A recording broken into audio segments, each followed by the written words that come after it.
चलिए स्टार्ट करते हैं। तो लास्ट क्लास में हमने डाइपोल मोमेंट देखा था क्या? स्टार्ट डाइपोल मोमेंट से किए थे क्या लास्ट क्लास कि कुछ और भी देखे थे? हाँ, वही पोलार दो टाइप की बॉन्ड देखे थे कि आपकी कोवेलेंट बॉन्ड जो है, कोवेलेंट बॉन्ड दो टाइप की हो जाएगी। एक पोलार पोलार कोवेलेंट बॉन्ड और एक थी हमारी non polar covalent bond. Polar covalent bond बन रही थी between two different atoms having difference in their electronegativity। और नॉन पोलर क्या होती है? Two similar atoms. तो सिमिलर एटम्स की इलेक्ट्रोनेगेटिविटी सेम रहेगी तो पोल्स क्रिएट ही नहीं होने वाले। ठीक है, एग्जांपल इसका देखे थे अपन, जैसे HCl हो गया है ना, NH3 हो गया, H2O हो गया, और इसके आपके Cl2, I2, F2, O2, ये सब आपके नॉन पोलर मॉलिक्यूल्स हो जाएंगे। सब में कोवेलेंट बॉन्ड्स हैं और ये सब क्या है? आपके नॉन पोलर मॉलिक्यूल्स। ठीक है, ओके। इसी में हमने देखा था कि पोलर वाले में जब एक पार्शियल पॉजिटिव और एक पार्शियल नेगेटिव चार्जेस क्रिएट हो रहे हैं, इन्हीं को अपन ने क्या नाम दिया था? डाइपोल। ये नाम दिए थे डाइपोल। और ये भी डाइपोल बनाएगा, ये भी बनाएगा, ये भी बनाएगा। तो इनमें कंपैरिजन होना चाहिए ना, किसका डाइपोल ज्यादा पोलर है या किस डाइपोल की पोलैरिटी ज्यादा है। तो उसके लिए अपन एक क्वांटिटी पढ़ रहे थे, that was dipole moment. Dipole moment, it was represented by mu and it was the product of what? हाँ, charge into distance between them.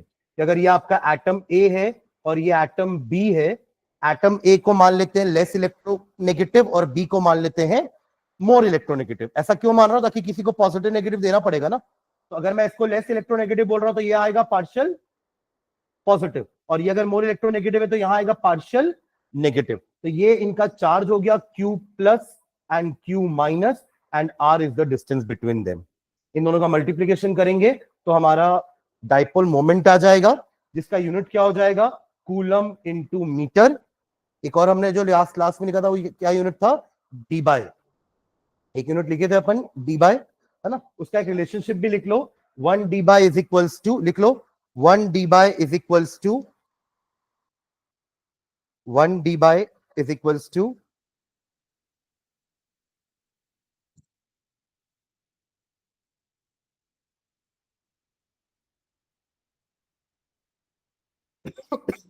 तो कूलम मीटर और इसका रिलेशनशिप लिख रहे हैं। ठीक है, 1 Debye is equal to 3.33, 1 Debye is equal to 3.33564 into 10 to the power minus 30 coulomb metre. तो ये एक यूनिट का रिलेशनशिप लिख लेंगे। देखिए कूलम मीटर हमारा ऐसा यूनिट होगा, है ना। डी बाय उसका नाम दे दिए हैं तो उसके लिए रिलेशनशिप कूलम मीटर। ठीक है, ओके। कुछ हमने एग्जांपल भी देखे थे ना, कुछ एग्जांपल्स देखे थे कि इनके डाइपोल मोमेंट कुछ के जीरो होते हैं। हमने देखा था कि कुछ आपके ट्राई एटॉमिक मॉलिक्यूल थे, जैसे कि फॉर एग्जांपल CO2। और क्या एग्जांपल लिए थे अपन ट्राई एटॉमिक में? वाटर भी लिया था हमने एग्जांपल ट्राई एटॉमिक में। बट दोनों में डिफरेंस क्या है? ज्योमेट्री का। एक लीनियर ज्योमेट्री और दूसरी बेंट शेप है। कैसा शेप है? बेंट शेप है। ठीक है, उसके कारण, ये शेप के कारण ही इसका डाइपोल, इसका नेट डाइपोल मोमेंट जीरो नहीं हो रहा था, बट इसका नेट डाइपोल मोमेंट क्या हो गया था? Zero, just because of its shape, है ना। इसका शेप ऐसा होने के कारण, क्योंकि लीनियर है, लीनियर है तो आपने क्या देखा था कि डाइपोल मोमेंट कैसा रहता है? Towards more electronegative atom. ये याद है, क्योंकि वेक्टर क्वांटिटी है ना। Dipole moment is a vector quantity थी। ये क्या थी? ये वेक्टर क्वांटिटी। उसका एक डायरेक्शन होगा and it is always directed towards more electronegative atom. तो यहां पे ये दोनों इक्वल एंड अपोजिट होने के कारण क्या हो रहे थे? कैंसिल हो जा रहे थे। तो नेट डाइपोल क्या आ रहा था? जीरो। यहां पे क्या हो रहा था? ये टुवर्ड्स मोर इलेक्ट्रोनेगेटिव, ये टुवर्ड्स मोर इलेक्ट्रोनेगेटिव। यहां पे लोन पेयर भी है, तो वो भी इस तरफ ही जा रहे हैं, तो सब एक ही डायरेक्शन में जा रहे हैं, तो दे विल एड अप। तो यहां पे आपका नेट डाइपोल जीरो नहीं होगा, जबकि ये भी ट्राइएटॉमिक मॉलिक्यूल है, ये भी ट्राइएटॉमिक मॉलिक्यूल है, ये भी ट्राइएटॉमिक मॉलिक्यूल और ये भी ट्राइएटॉमिक मॉलिक्यूल है, but the difference is in their geometry. और ज्योमेट्री में क्यों डिफरेंस आया वो आज हम पढ़ेंगे वेस्पर थ्योरी में। ठीक है, वेस्पर थ्योरी में मैं आपको ऑलरेडी एक आध बार हिंट दे भी चुका हूं कि यहाँ पे कोई लोन पेयर नहीं है, यहाँ पे आपके दो लोन पेयर है, ये दोनों लोन पेयर इन दोनों बॉन्ड्स को आपस में रिपेल करेंगे तो वो पास आ जाएंगे। तो ऐसे ना हो करके वो ऐसे हो जाएंगे, क्योंकि उनको पीछे से रिपल्शन मिल रहा है, ये दोनों रिपेल करेंगे ना, ये एक लोन पेयर, ये एक लोन पेयर, इन दोनों बॉन्डेड पेयर को क्या करेगा, रिपेल करेगा, तो ये आपस में पास आ जाएंगे। समझ रहे हैं क्या? That is why angle becomes less than 180 degree. यहां पे आपको पूरा एंगल कितना दिख रहा है, 180, इसलिए इक्वल एंड ऑपोजिट हो गए वो। That is why the dipole moment cancelled out each other. ये देखा था हमने। ऐसे हमने टेट्राएटॉमिक मॉलिक्यूल्स भी देखे थे, tetraatomic molecules like DF3, tetraatomic molecules like BF3 और tetraatomic molecules like ammonia NH3। इन दोनों में भी क्या फर्क है, ज्योमेट्री का। इसकी ज्योमेट्री क्या है, ट्राइगोनल, पूरा प्लेनार, प्लेन में है ना इसलिए प्लेनार वर्ड आ गया, ट्राइगोनल प्लेनार। और इसकी ज्योमेट्री अपन क्या लिखे थे, पिरामिडल, है ना, बिकॉज अगेन इसके पास लोन पेयर है। इसके पास क्या है, तो लोन पेयर ही है जो उसको तीनों ट्राइंगल के वर्टिसेस में रहने नहीं दे रहा है। ज्यादा रिपल्शन करेगा तो वो इधर उधर आ गए, लेकिन लोन पेयर का रिपल्शन ज्यादा होगा ऑन बॉन्ड पेयर्स। ठीक है, तो इसलिए यहां पर अगेन लोन, ये ज्योमेट्री के कारण इसका नेट डाइपोल क्या हो गया था, जीरो। बट अगेन इसका नेट डाइपोल जीरो नहीं है, दोनों ही 4 एटम के मॉलिक्यूल हैं, पर डिफरेंस कहां है, दोनों की ज्योमेट्री में, pyramidal shape and trigonal planar. इधर बेंट शेप, इधर लीनियर। Am I clear? और लास्ट हमने एंड किससे किया था टॉपिक से, कि NH3 और NF3 में हमने कंपैरिजन किया था। NH3 NF3 दोनों का पिरामिडल स्ट्रक्चर है, बट इसका डाइपोल मोमेंट NF3 से ज्यादा है, जबकि fluorine is more electronegative than hydrogens. तो उसका रीजन भी अपन ने आपको बताया था मैंने, कि इन सब का डायरेक्शन टुवर्ड्स नाइट्रोजन है, इसका डायरेक्शन टुवर्ड्स इलेक्ट्रॉन, इसका डायरेक्शन टुवर्ड्स इलेक्ट्रॉन, और ये सब अपोजिट जा रहे हैं। देखो ये वाला वेक्टर और ये तीनों वेक्टर्स अपोजिट डायरेक्शन में है, जबकि यहां पे ये चारों वेक्टर एक ही तरफ जा रहे हैं, ऊपर की तरफ। तो ये सब ऐड होंगे, ये तीनों ऐड होंगे, बट उससे ये सब्ट्रैक्ट हो जाएगा, तो अल्टीमेटली इसका वैल्यू डाइपोल मोमेंट का कम आने वाला है। यही हमको बस रीजन एक लिखना बचा हुआ है, बाकी हम लिख चुके हैं पूरा, है ना। तो इसका कुछ लिखे थे क्या, कुछ लास्ट क्या लिंक डाली थे मुझे बताना।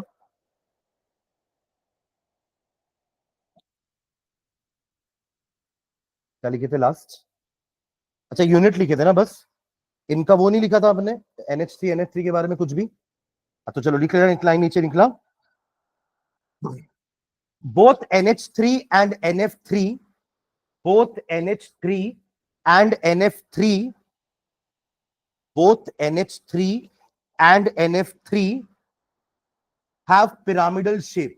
यहां तो दोनों का शेप भी सेम है, तो दोनों का डाइपोल मोमेंट सेम होना चाहिए था, बट अगेन एटम्स तो अलग अलग लगे हैं ना, तो एटम्स के कारण पोलैरिटी भी अलग अलग होगी, क्योंकि हर एटम का इलेक्ट्रोनेगेटिविटी वैल्यू अलग अलग होता है। ठीक है, हाँ, तो क्या लिखे, both the molecules have pyramidal geometry या pyramidal shape with a lone pair of electrons. दोनों के पास एक एक लोन पेयर भी है, with a lone pair of electron. किसके ऊपर है वो इलेक्ट्रॉन का पेयर, हाँ हाँ, नाइट्रोजन के ऊपर, on nitrogen, on nitrogen, both having pyramidal shape with a lone pair of electrons on nitrogen atom, full stop. Although fluorine is more electronegative than, although fluorine is more electronegative than, although fluorine is more electronegative than nitrogen and hydrogen, दोनों से ज्यादा है, ये तो सबसे ज्यादा है।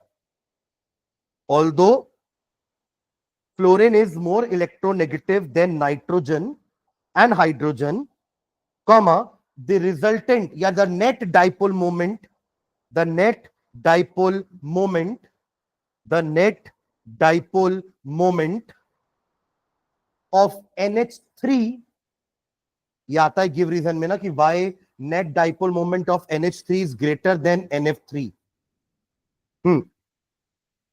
The net dipole moment of NH3 is greater than NF3. Is greater than NF3. The net dipole moment of NH3 is greater than that of NF3. Full stop. इसका रीजन लिख रहे हैं. This is because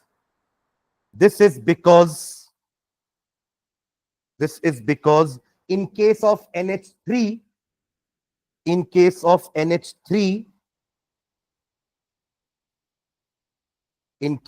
NH3, the orbital dipole due to lone pair, in case of NH3, the orbital dipole due to lone pair is in the same direction. The orbital dipole due to lone pair is in the same direction as the resultant dipole moment,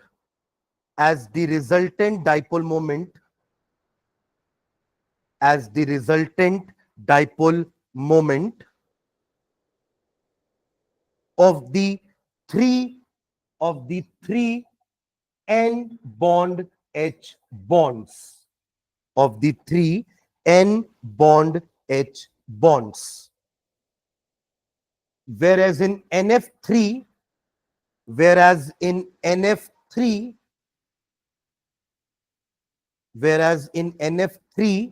the orbital dipole is in direction opposite. Whereas in NF3, the orbital dipole is in the direction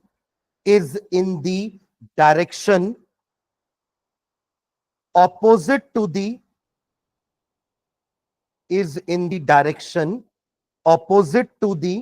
resultant dipole, is in the direction opposite to the resultant dipole moment of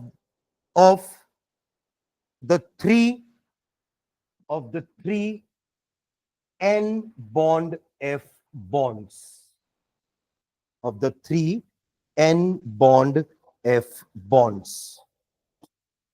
क्या कहना चाह रहे हैं अपन? ये जो लिखा है अपन ने पूरा पैराग्राफ, उसका डायग्रामेटिकली समझने की कोशिश करना. ये रहा आपका NH3 with a lone pair in the orbital, जो पार्टिसिपेट नहीं कर रहा है, पर वो रहता तो ऑर्बिटल में ही है ना. ठीक है, ऐसे ही NF3 भी बना देते हैं. ये रहा NF3, अगेन इसका भी लोन पेयर इन दी ऑर्बिटल. ठीक है, अब डाइपोल मोमेंट हमेशा टुवर्ड्स मोर इलेक्ट्रोनेगेटिव एटम की तरफ जाता है, या जहां नेगेटिव चार्ज ज्यादा है वहां जाएगा. तो इसके डाइपोल कैसे होंगे? देखो, टुवर्ड्स नाइट्रोजन एटम,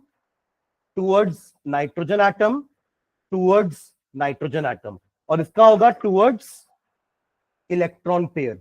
इन दोनों का रिजल्टेंट भी इधर ही है, इन तीनों का रिजल्टेंट भी उसी डायरेक्शन में है, और ये वाला भी उसी डायरेक्शन में है, तो सब ऐड हो जाएंगे. अब इधर देखना, एन और एफ में ज्यादा इलेक्ट्रोनेगेटिव कौन है? एफ. तो ये डाइपोल जा रहा है डाउनवर्ड्स, ये भी जा रहा है डाउनवर्ड, ये भी जा रहा है डाउनवर्ड. और इन दोनों में ज्यादा नेगेटिव कौन है? ये तो फुल नेगेटिव चार्ज है, तो ये जाएगा ऊपर. इन तीनों का रिजल्टेंट हो गया ये, और ये ऑपोजिट डायरेक्शन में है, और यहां पे ये सब ऐड हो रहे हैं. आप समझ रहे हो ना? इसलिए NH3 का डाइपोल मोमेंट NF3 से ज्यादा है. ठीक है, बना रहा हूं डायग्राम. तो आपने वो जो ऑर्बिटल डाइपोल लिखी हो ना, वो यही है ऑर्बिटल डाइपोल. दोनों में आपने लिखा ना ऑर्बिटल डाइपोल. सुन रहे हैं कि नहीं?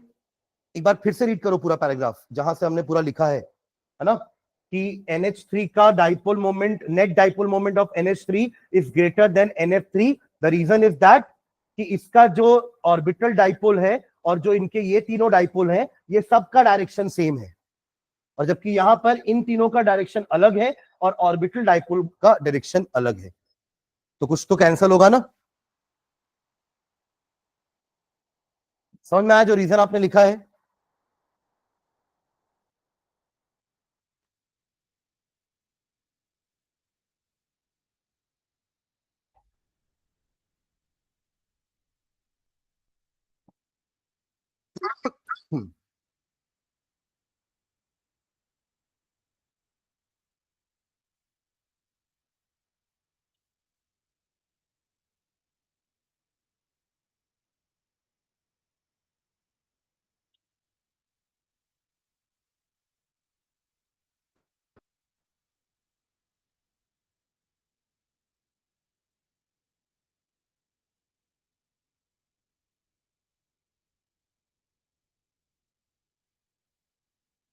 चलिए नेक्स्ट हैंड डालेगा, रेजोनेंस। रेजोनेंस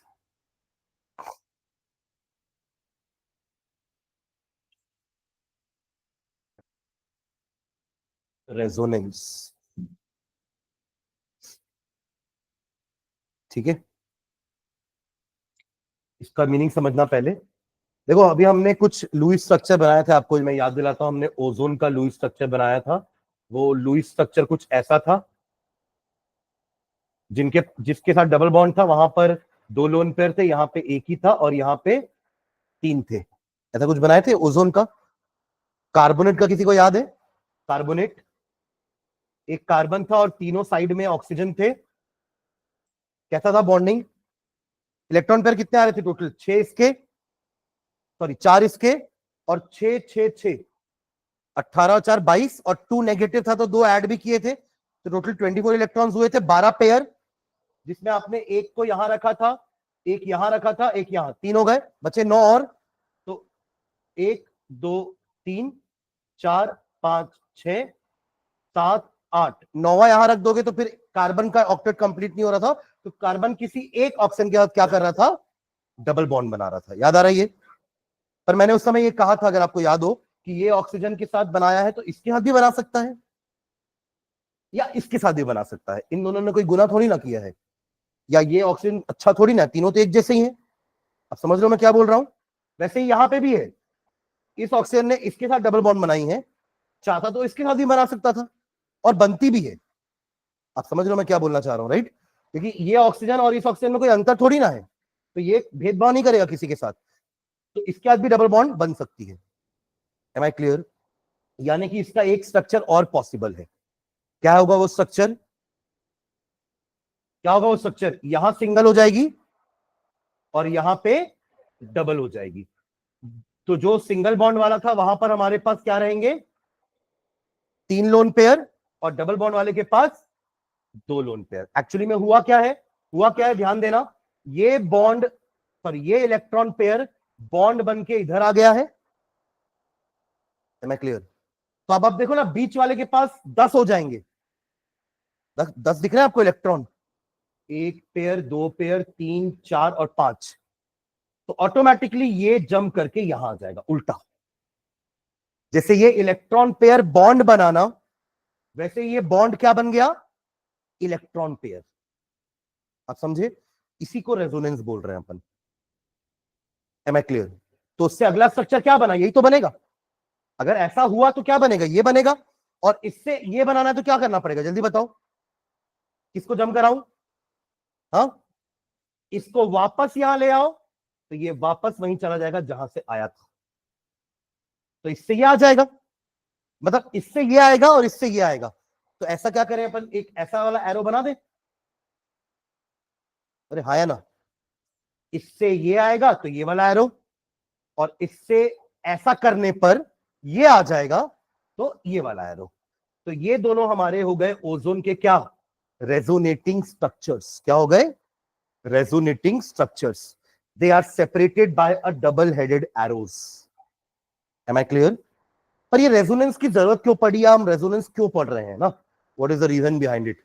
क्या हुआ ना, जब ओजोन का स्टडी किया गया तो ओजोन की प्रॉपर्टी किसी को समझ में नहीं आ रही थी।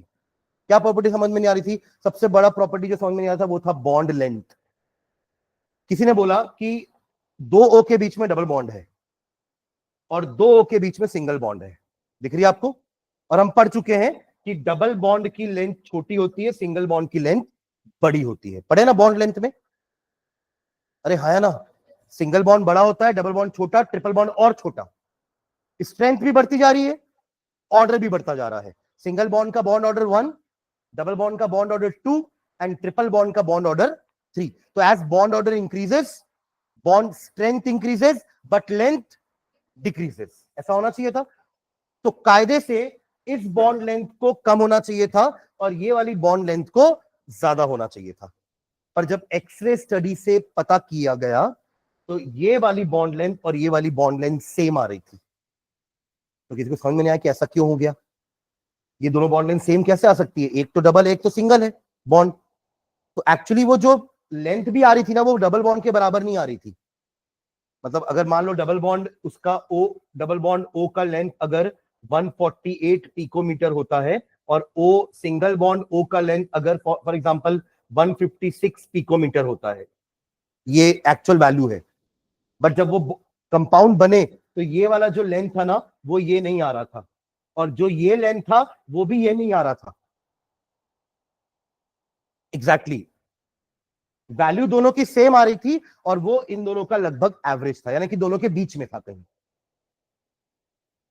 तो ये तब समझ में आया जब उसका रेजोनेंस स्ट्रक्चर पढ़े कि यार ये जो डबल बॉन्ड यहां पर है ये तो कभी यहां भी हो सकती है। तो एक्चुअली ये फुल्ली प्योर डबल बॉन्ड नहीं है, इसलिए उसकी लेंथ इसके बराबर नहीं है। और ये प्योर सिंगल बॉन्ड नहीं है, इसलिए उसकी लेंथ इसके बराबर नहीं है। दोनों के पास पार्शियल पार्शियल कैरेक्टर है। दोनों के पास क्या है? पार्शियल डबल बॉन्ड कैरेक्टर है। कभी ये डबल बॉन्ड है तो कभी ये डबल बॉन्ड है। जब ये डबल बॉन्ड है तो ये सिंगल है, और जब ये डबल है तो ये सिंगल है। तो दोनों के पास पार्शियल डबल बॉन्ड कैरेक्टर होता है। ये तब समझ में आया जब हमने दोनों स्ट्रक्चर को एक साथ देखा। आप अगर अकेले इसको देखोगे तो आप बोलोगे सर ये बॉन्ड लेंथ छोटा आना चाहिए, ये बॉन्ड लेंथ बड़ा आना चाहिए बोलोगे। और इसको देख लिए तो बोलोगे सर ये बॉन्ड लेंथ बड़ा होना चाहिए, ये बॉन्ड लेंथ छोटा होना चाहिए सर। अब दोनों को साथ में देखोगे तो क्या बोलोगे? कंफ्यूज हो जाएंगे। तो एक्चुअली में दोनों बॉन्ड लेंथ सेम आती है। आपने बेंजीन सुना ना? हमने बेंजीन पढ़ा था क्लास 10 में, याद है किसी को? क्या होता था बेंजीन? C6H6। उसका क्या था ये मॉलिक्यूलर फॉर्मूला? स्ट्रक्चर कैसा था? हेक्सागन में 6 कार्बन अरेंज थे और सबके बीच में क्या थी? Alternate double bonds. All the carbons ऐसे जुड़े हुए थे। याद आ रहा है?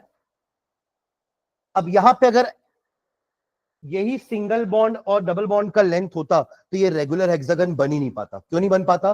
सिंगल बॉन्ड लेंथ बड़ी होती है, डबल बॉन्ड लेंथ छोटी होती है। सिंगल बॉन्ड बड़ी होती है, डबल बॉन्ड छोटी होती है। सिंगल बॉन्ड बड़ी होती है, डबल बॉन्ड छोटी होती है। ये और इसमें फर्क दिख रहा है कि नहीं आपको? पर एक्चुअली में स्ट्रक्चर ये होता ही नहीं है। स्ट्रक्चर ये होता है सारी बॉन्ड लेंथ बराबर होती है, जबकि सब सिंगल और डबल है। ऐसा तो ना कि सारी सिंगल है या सारी डबल है। एक सिंगल एक डबल है तो बॉन्ड लेंथ कायदे से अलग अलग होना चाहिए था, क्योंकि आप अभी सिंगल देख रहे हो, इसी को देख रहे हो, इसलिए आपको ऐसा लग रहा है। इसका अगर आप एक रेजोनेटिंग स्ट्रक्चर देख लोगे तो रेजोनेटिंग स्ट्रक्चर क्या होता है? ये बॉन्ड यहां जाती है तो मजबूरी में ये बॉन्ड इधर चली जाती है, तो ये इधर आ जाती है। तो एक और स्ट्रक्चर क्या बन सकता है? एक और स्ट्रक्चर क्या बन सकता है? ऐसा वाला। तो आप इन दोनों को एक साथ देखोगे तो आपको लगेगा कि हाँ, जो सिंगल थी वो कभी डबल भी हो सकती है, जो डबल थी वो कभी सिंगल भी हो सकती है। समझ रहे हैं क्या? इसलिए इसका भी स्ट्रक्चर रेगुलर हेक्सागन होता है। रेगुलर हेक्सागन समझ गए ना आप लोग?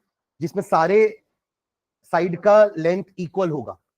वो तभी पॉसिबल है जब रेजोनेंस आप समझ जाओगे, और रेजोनेंस से हमें ये समझ में आएगा कि हर bond actually partial double bond character carry कर रही है, इसलिए उनका बॉन्ड लेंथ सबका क्या आ रहा है? Same, equal. तो रेजोनेंस इसलिए पढ़ा जाता है कि एक स्ट्रक्चर कंपाउंड का कभी कभी किसी कंपाउंड का एक स्ट्रक्चर उसकी पूरी प्रॉपर्टी को डिफाइन नहीं कर पाता है। आप समझे मैंने क्या बोला? कभी कभार किसी मॉलिक्यूल में, हर में नहीं, किसी किसी मॉलिक्यूल्स में, किसी किसी मॉलिक्यूल में क्या होता है? एक स्ट्रक्चर उसकी पूरी प्रॉपर्टी डिफाइन या एक्सप्लेन नहीं कर पा रहा है, तो हम दोनों स्ट्रक्चर को पढ़ते हैं, तब आप उनकी प्रॉपर्टीज को समझ सकते हैं। इसलिए रेजोनेंस पढ़ा जाता है। समझ रहे हैं क्या? और इसमें एक वो भी होता है कि जितने ज्यादा रेजोनेटिंग स्ट्रक्चर बन रहे हैं उतनी ज्यादा मॉलिक्यूल की स्टेबिलिटी होती है। मतलब आप ये सोचिए कि ये मॉलिक्यूल इस रूप में भी रह सकता है, ये मॉलिक्यूल इस रूप में भी रह सकता है, उसके पास अब 2 स्टेबल स्टेट्स हैं तो ज्यादा स्टेबल हो जाएगा। What about this? इसके कितने स्ट्रक्चर बनाएंगे हम? 3 इंक्लूडिंग दिस, इसको मिला करके 3। ऐसा डबल हेडेड एरो बनाओगे, डबल बॉन्ड को यहां पहुंचा देना, फिर डबल हेडेड एरो बनाओगे, डबल बॉन्ड को यहां पहुंचा देना। पर ऐसा नहीं करना ना कि ये इलेक्ट्रॉन पेयर जैसे बाहर है वैसे ही दिखते रहेंगे। जहां ये डबल बॉन्ड शिफ्ट होगी वहां पे इलेक्ट्रॉन पेयर 3 से 2 हो जाएंगे। Am I clear? Octet follow करना ना भाई, समझ गए क्या? ठीक है, चलो लिखते हैं इसके बारे में, लिखो नीचे रेजोनेंस का। According to the concept of resonance, लिखिए according to the concept of resonance, according to the concept of resonance, comma, whenever a single Lewis structure, whenever a single Lewis structure, whenever a single Lewis structure cannot describe a molecule, cannot describe a molecule accurately, whenever a single Lewis structure cannot describe a molecule accurately, comma, a number of structures with similar energy,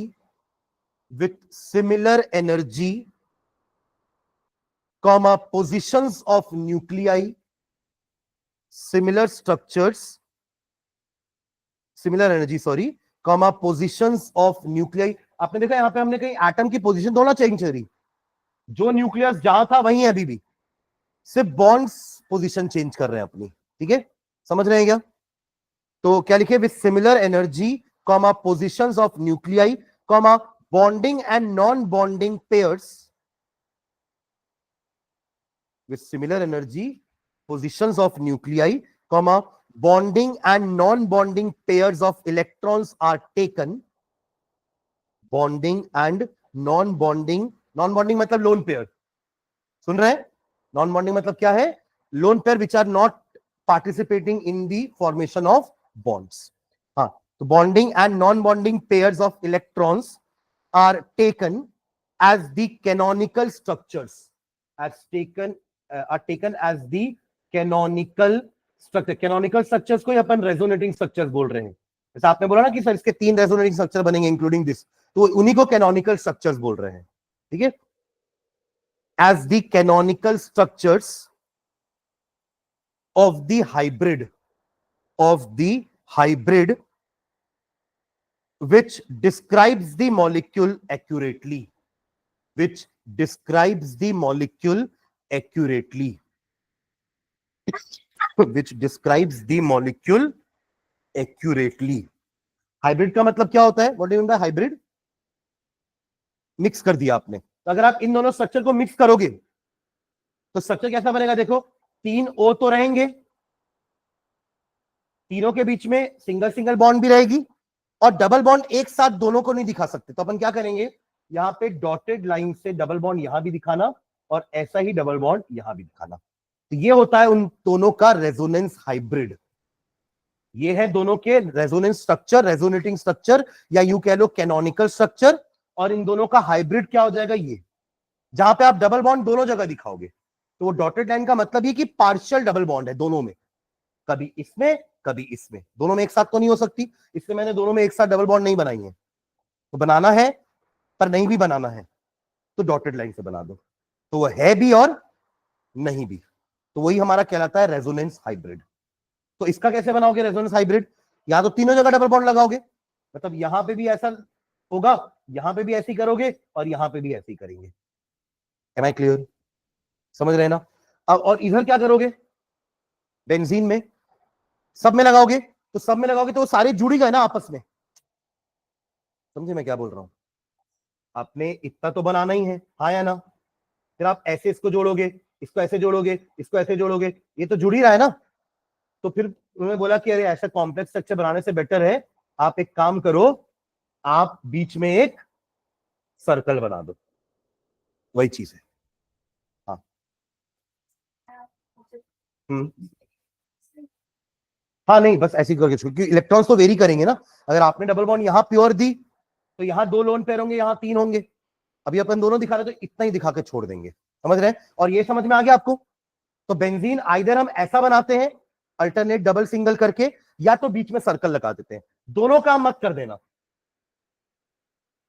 either this और this circle, पर दोनों में से एक रहना चाहिए, दोनों नहीं। Am I clear? ठीक है, चलो तो एक एग्जांपल ले लेते हैं, ओजोन का स्टार्ट करते हैं। एग्जांपल लिखो नीचे, एग्जांपल ओजोन का बनाओ जल्दी से लुईस स्ट्रक्चर।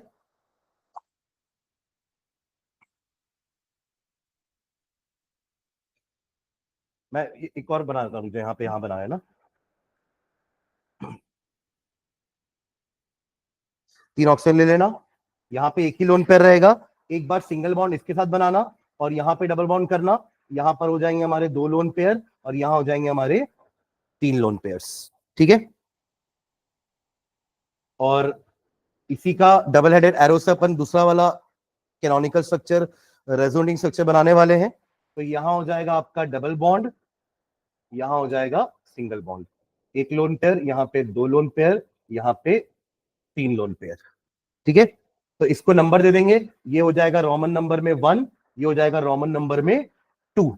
और इन दोनों का रेजोनेंस हाइब्रिड को अपन ऐसे 3 लाइन से दिखाते हैं इक्विवेलेंट दिखाने के लिए कि ये दोनों का क्या है, एक इक्विवेलेंट स्ट्रक्चर है, रेजोनेंस हाइब्रिड है। तो वो बना देंगे, ये वाला ओ इधर, ये ओ इधर, ये वाला ओ इधर। सिंगल बॉन्ड तो दोनों में ही दिखाना, ये तो रहती है, और दूसरी वाले में ऐसे डॉटेड लाइन दिखा देना।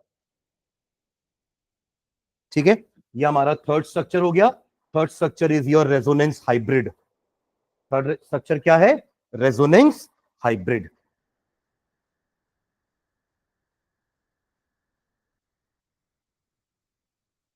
तो ये दोनों का जो बॉन्ड लेंथ आता है ना, वो होता है 128 पिकोमीटर, 128 पिकोमीटर। ठीक है, जबकि इंडिविजुअल की आती है इसकी 121, इसकी 148, 121, 148। तो एग्जैक्टली एवरेज नहीं है, बट दोनों के बीच में ही है कहीं पर। ठीक है, तो एक्चुअली हम तो प्रॉपर्टी इसकी पढ़े थे ना, ओजोन की, तो हमें यही समझ में नहीं आता कि दोनों बॉन्ड लेंथ सेम क्यों है। लुईस स्ट्रक्चर बनाने पे तो समझ में आ रहा है कि एक जगह सिंगल, एक जगह डबल बॉन्ड होनी चाहिए। सुन रहे हैं क्या? नीचे लिख लेना, structures 1 and 2 are called, structures 1 and 2 Roman number में दिया है मैंने, आपने जिसमें दिया वो लिख लेना। Structures 1 and 2 are two canonical forms, are two canonical forms, are two canonical forms of ozone, O3, and structure 3 is called the resonance hybrid. The structure 3 is called resonance hybrid of O3.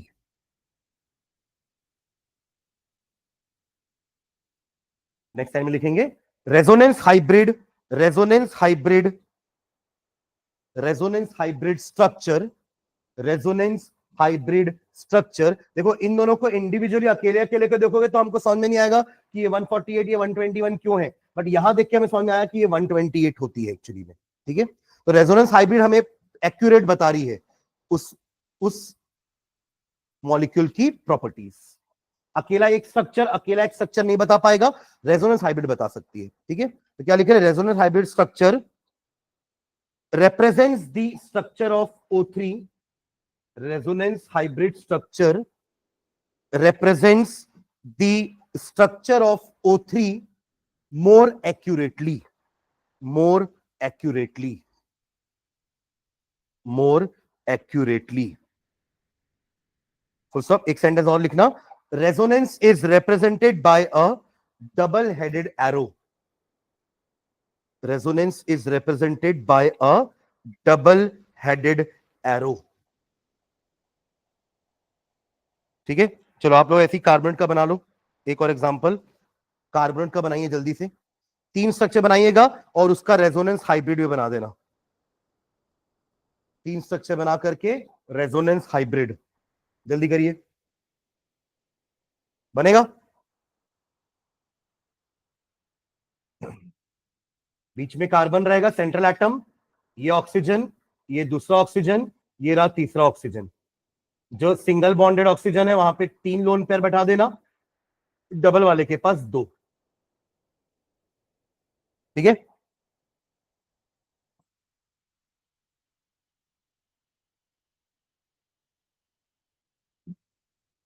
ये अच्छी practice होती है अगर आप ऐसे bond का निकलना और बैठना बताते हो तो, है ना। तो अगला स्ट्रक्चर क्या बनेगा हमारा, ये वाले ओ के साथ आ जाएगी डबल बॉन्ड।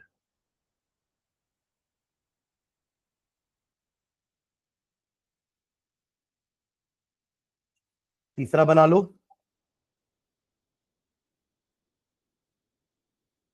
तीसरा यहां पे आ जाएगा ऑक्सीजन, ये डबल बॉन्डेड,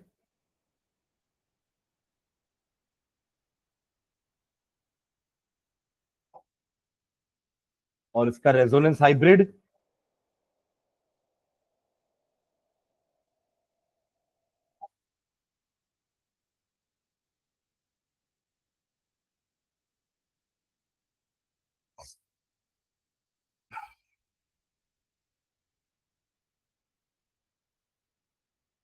डन। एक CO2 का ही बनाइए, CO2, कार्बन डाइऑक्साइड, CO2।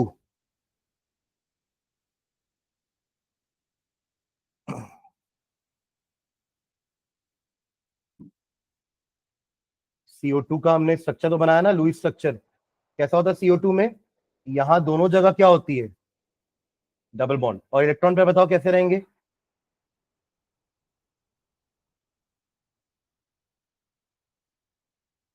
ऐसा होगा।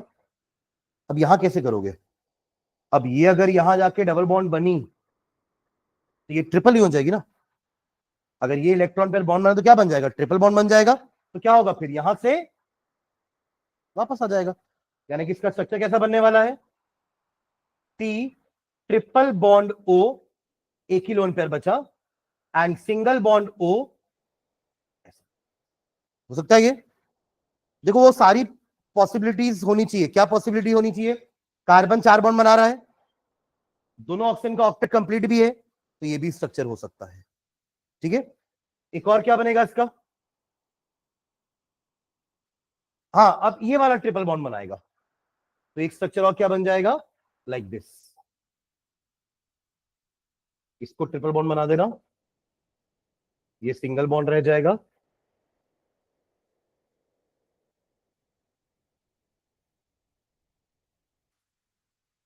समझ गया क्या,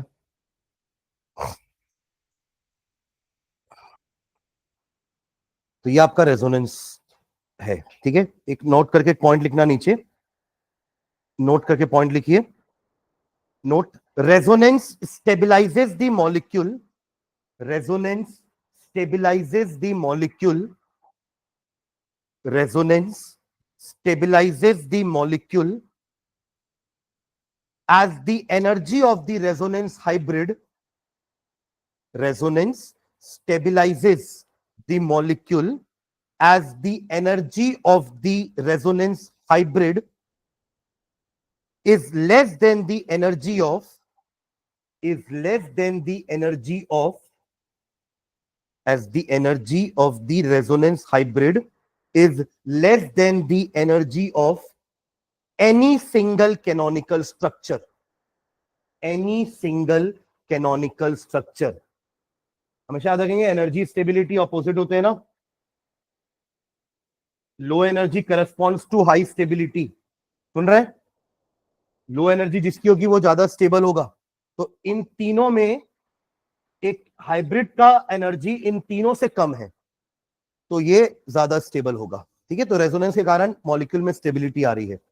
तो resonance stabilises the molecule as the energy of the resonance hybrid is less than the energy of any single canonical, या रेजोनेटिंग स्ट्रक्चर भी लिख सकते हो। ठीक है, एक और पॉइंट लिखना, second point, resonance averages the, resonance averages the, resonance averages the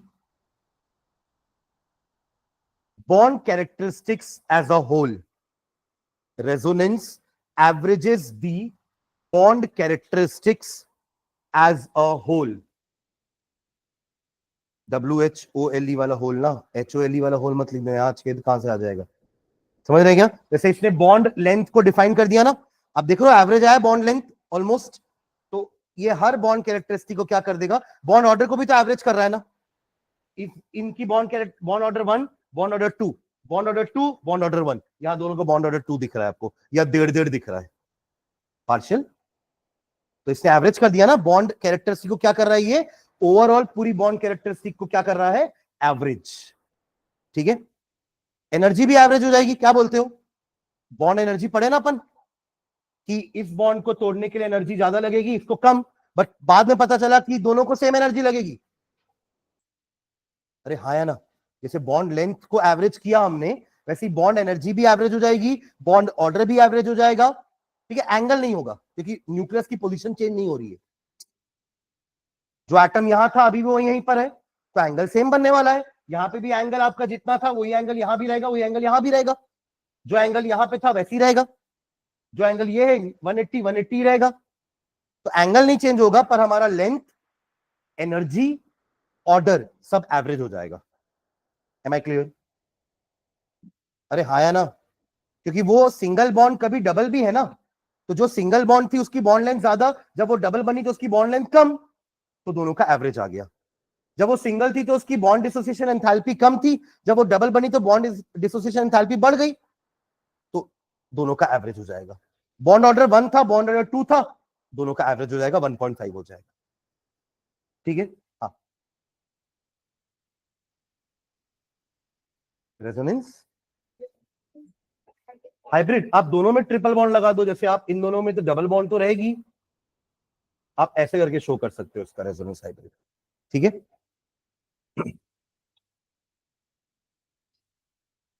done, चलो नेक्स्ट लाइन डालना, वेस्पर थ्योरी। वेस्पर थ्योरी, इसका फुल फॉर्म लिखो, वैलेंस शेल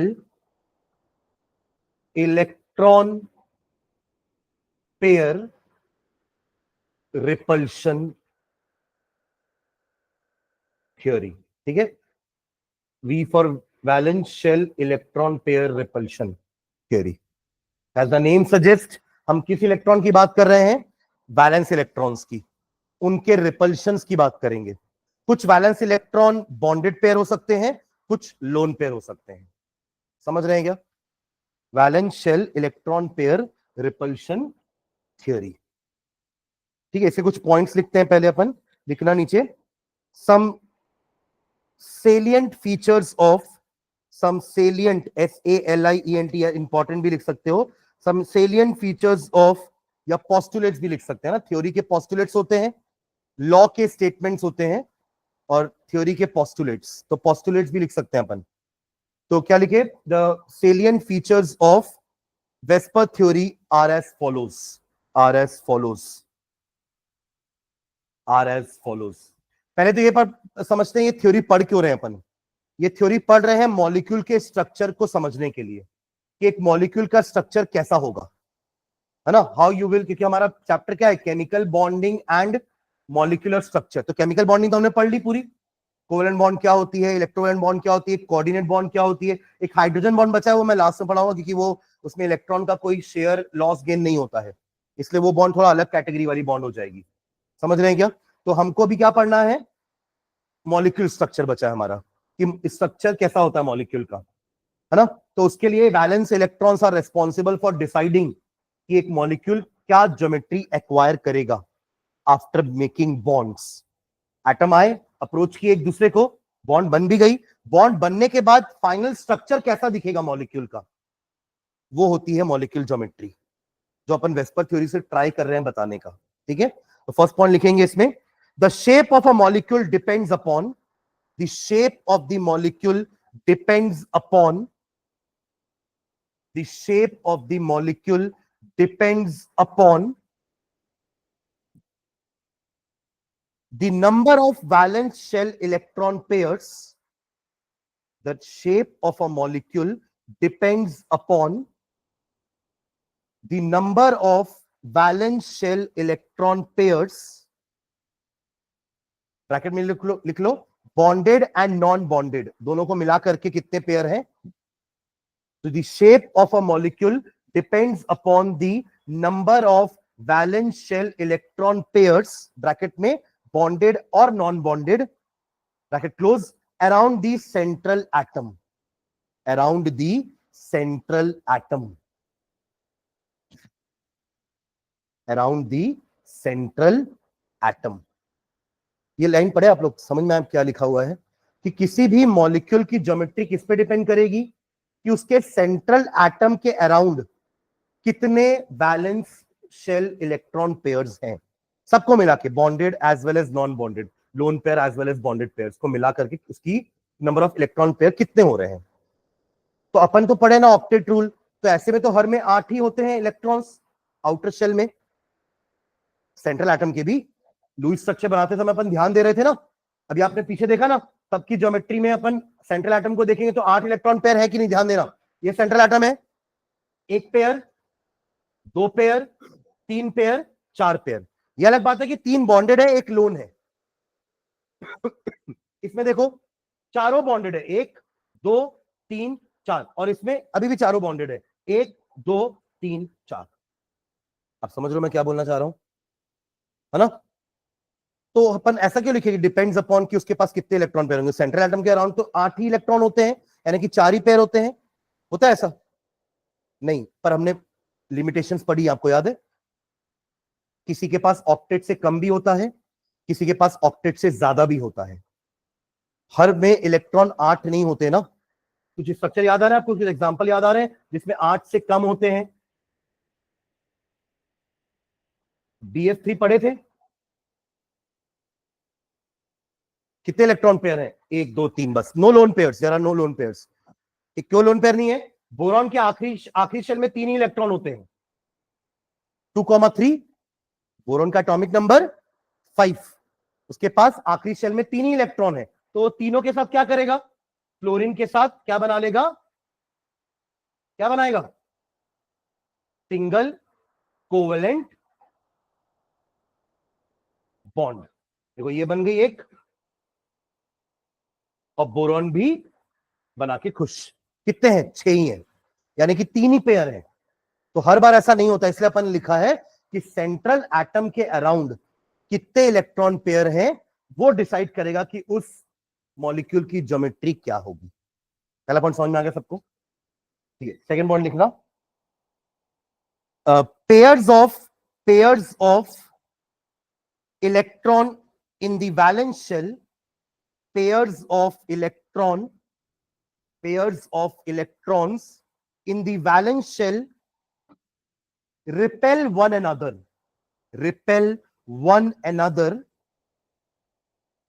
करेंगे ना, क्योंकि नेगेटिव को क्या करता है, रिपेल करेगा. ये इलेक्ट्रॉन है ना, ये वाला इलेक्ट्रॉन पेयर इस इलेक्ट्रॉन पेयर को रिपेल करेगा, ये इसको भी रिपेल करेगा क्योंकि सब नेगेटिवली चार्ज है. तो they repel one another since there electron clouds are negatively charged.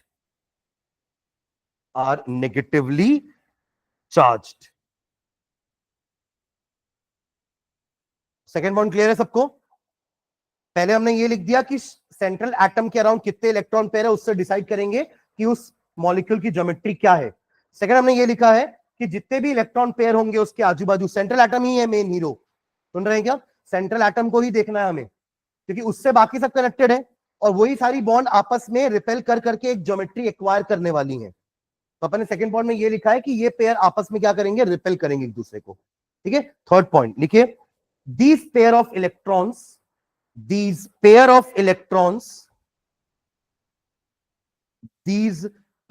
Electrons tend to occupy, इनकी टेंडेंसी होगी ऑक्यूपाई करने की, tend to occupy such positions in space that minimize repulsion,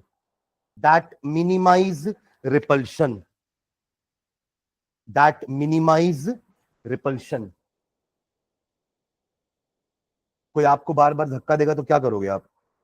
फिर जाओगे धक्का खाने के लिए? क्या करोगे? उससे दूरी बना के रखेंगे, है ना, कि भाई बार बार धक्का दे रहा है तो उससे दूर रहो। तो यही ना बॉन्ड भी करेंगी।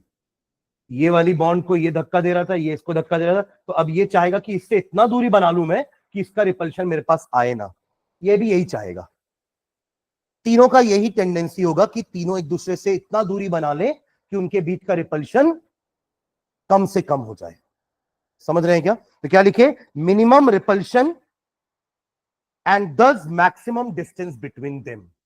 Minimum repulsion and thus maximum distance between them.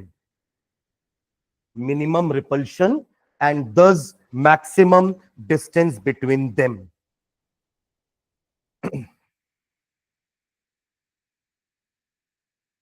ठीक है, नेक्स्ट पॉइंट। इस थ्योरी का एक assumption भी है, वो assumption अपन इस पॉइंट में लिख रहे हैं, लिखेंगे a multiple bond is treated as a multiple bond is treated as a multiple bond is treated as if it is a single bond. A multiple bond is treated as if it is a single electron pair, लिख रहे ना, as if it is a single electron pair. ठीक है, multiple bond मतलब double bond भी होगी, single triple bond भी होगी, तो उसको अपन एक ही पेयर काउंट करेंगे। क्यों? क्योंकि वो भी तो रिपेल एक साथ ही होगी ना। मतलब अगर आप मानिए कि ये सी डबल बॉन्ड ओ है, ये सी डबल बॉन्ड ओ है, तो ऐसा तो नहीं कि इन दोनों का रिपल्शन अलग अलग होगा या ये आपस में एक दूसरे को रिपेल करेंगी। देखिए ये तो बॉन्ड बन चुकी है। अब सुन रहे हो मैं क्या बोल रहा हूं? तो ये इसको रिपेल करेगी, ये इसको रिपेल करेगी। कहने का मतलब वो ये दोनों एक ही यूनिट है। रिपेल भी होंगे तो एक ही साथ होंगे, अट्रैक्ट भी होंगे तो एक ही साथ होंगे, क्योंकि वो दोनों जुड़ चुके हैं। तो वेस्पर थ्योरी के अकॉर्डिंग हम मल्टीपल बॉन्ड को एक ही पेयर मानेंगे। सुन रहे हैं क्या? भले वो मल्टीपल बॉन्ड में 2 या 3 पेयर इलेक्ट्रॉन्स होंगे, बट हम अपना एजम्पशन में ये बोल रहे हैं कि काउंट करते वक्त हम उसको एक ही मानेंगे, क्योंकि वो दोनों एक साथ ही मूव हो रहे हैं। ऐसा नहीं है कि एक बॉन्ड अलग मूव होकर जा रही है और ये बॉन्ड अलग मूव होकर जा रही है। समझ रहे हैं क्या? इसलिए the multiple bonds are considered to be one pair. मतलब अगर मैं आपको बोलूं कार्बन डाइऑक्साइड में कार्बन के अराउंड कितने पेयर ऑफ इलेक्ट्रॉन है, तो आप क्या बोलोगे? 2। एक ये और एक ये। समझ रहे हैं? तो ये कौन सी कैटेगरी में आएगा? 2 इलेक्ट्रॉन पेयर की कैटेगरी में आने वाला है ये।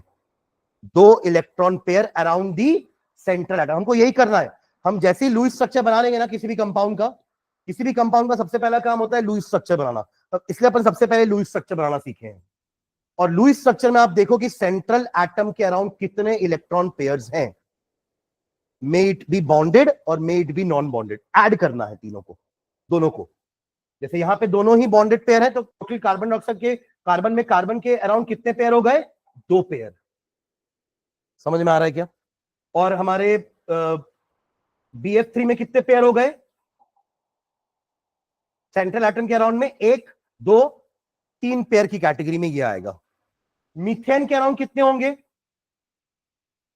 1 pair, 2 pair, 3 pair, 4 pair around the central atom.